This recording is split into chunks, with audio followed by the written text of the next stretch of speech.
परमेश्वर ही राजा है। वह पृथ्वी पर अपनी आज्ञा का प्रचार करता है। उसका वचन अति वेग से दौड़ता है। सोमवार 2 सितंबर 2024। आज के मनन के लिए मैंने आप ही के लिए चुना है यहोशू अध्याय 14 और उसका 10वां वाक्य। और अब देख, जब से यहोवा ने मूसा से यह वचन कहा था, तब से 45 वर्ष हो चुके हैं, जिनमें इजरायली जंगल में घूमते फिरते रहे। उनमें यहोवा ने अपने कहने के अनुसार मुझे जीवित रखा है और अब मैं 85 वर्ष का हूँ।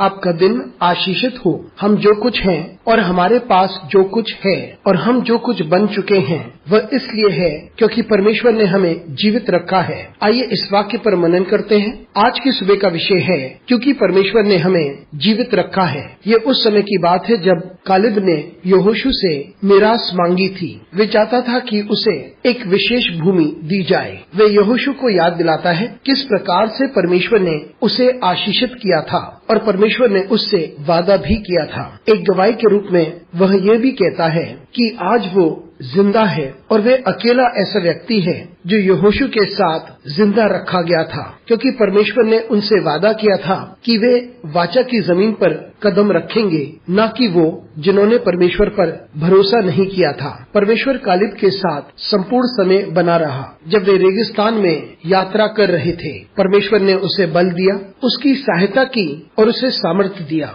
और परमेश्वर ने उसे जिंदा रखा। और ये गवाही कालेब देता है कि क्योंकि परमेश्वर ने मुझे जिंदा रखा, इसलिए मैं यहाँ उपस्थित हूँ।